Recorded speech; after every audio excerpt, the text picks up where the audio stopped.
Budget 2023 Property Cooling Measure. Hi, my name is Alan from LMV Property. Welcome back to my YouTube channel. On the 14th of February 2023, our Deputy Prime Minister and Minister for Finance, Mr. Lawrence Wong, delivered his budget speech. Mr. Wong has raised the buyer stamp duty and additional conveyancing duties for buyers. In addition, he also increased CPF Housing Grant by up to 30,000 or up to 190,000 in total for eligible first-timer families purchasing resale HDB flat. Is this another round of property cooling measures? Let us go into the details first. The government announced that the top marginal buyer stamp duty, or BSD for short, rate for residential and non-residential properties will be raised to enhance the progressivity of the BSD regime. For residential properties, the portion of the value of the property in excess of 1.5 million and up to 3 million will be taxed at 5%, while that in excess of 3 million will be taxed at 6%, up from the current flat rate of 4%. My company has come up with this simple diagram.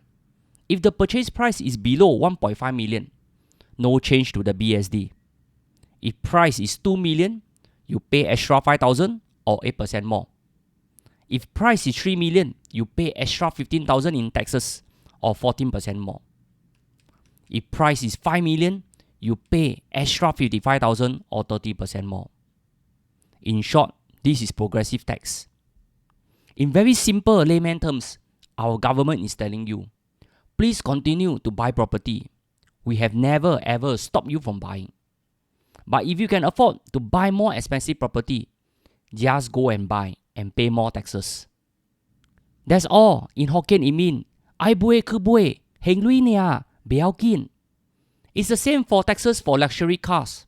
If you are driving a simple Japanese or a Korean car, you are safe. If you want to own a Lambo, Maserati or Bentley, can also, on behalf of all low-income families, senior and children. I would like to thank you for nation building. Thank you so much for your money. So next time, when you see a luxury car on the road, don't say they hao lian. In fact, you have to be grateful to them because they are technically paying more taxes and subsidizing your expenses. Let's give these top earners a round of applause.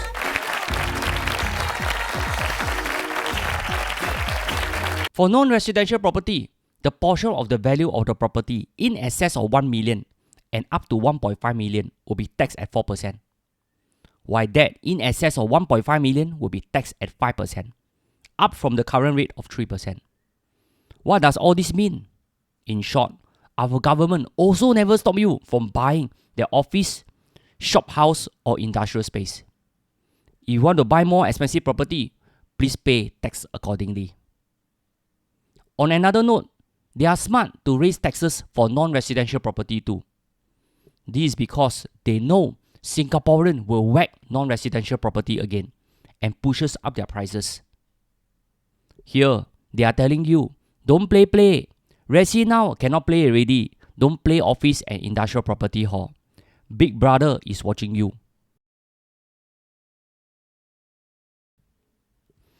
HDB will increase the CPF Housing Grant from 50,000 to 80,000 for eligible first-timer families buying a 4-room or smaller resale flat, and from 40,000 to 50,000 for first-timer families buying a 5-room or larger resale flat.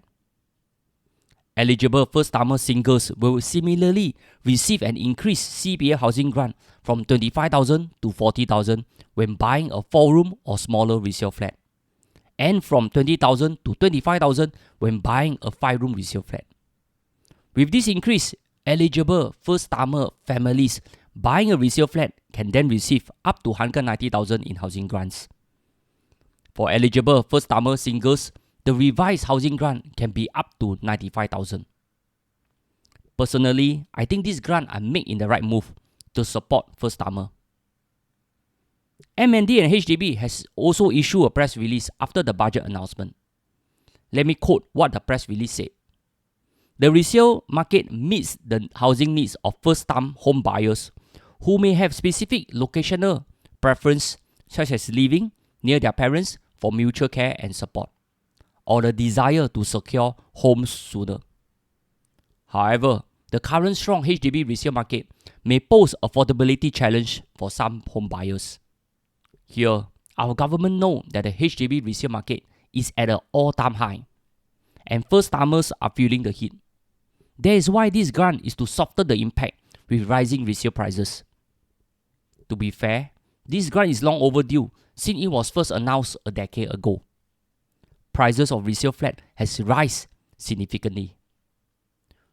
Will this push up resale price? I think yes, because more demand will lead to higher prices.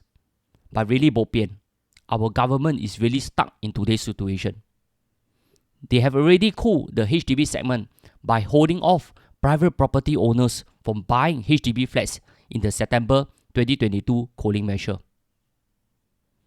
Let me continue the press release. The government implemented 2 rounds of cooling measures. Take note, they mention cooling measures here in December 2021 and September 2022. So this means our government considered them as the official cooling measure, and no mention of cooling measure was made in this budget. Hence, we can safely say this is not a property cooling measure. In short, our government knows what is actually happening to the HDB resale market. Of course, they know. They are our government body and they have all the data with them. By the way, they also have secret undercover agent like me that feedback to the minister once in a while. Sorry folks, when I see something not right, I think it's our duty to feedback so that Singaporeans can own affordable public flats. In summary, the marginal buyer stamp duty rates for residential and non-residential properties is not considered as cooling measure. The government has stated very clearly, it is marginal increase. If you can afford to buy, please pay more taxes. Personally, I think this is a good move too. They are the Robin Hood of modern Singapore. Tax the rich more and distribute them to the poor. For the rich, you will make it in life and live a luxury life. So please don't complain. I think it's fair to pay more taxes, whether through income tax or stamp duty. For the poor, I know where you come from. I was born in a 3-room HDB flat in Bedok. And subsequently, my first matrimonial flat was also a humble 3-room HDB resale flat. Life is tough and every cent counts. That is why I'm very grateful that I have received many rebates from service and conservancy charges and utility rebates over the years. Once again, thank you for watching my YouTube video. If you enjoy what I say, please help me smash on the subscribe and like button so that I can achieve my 1000 subscribers soon. Thank you.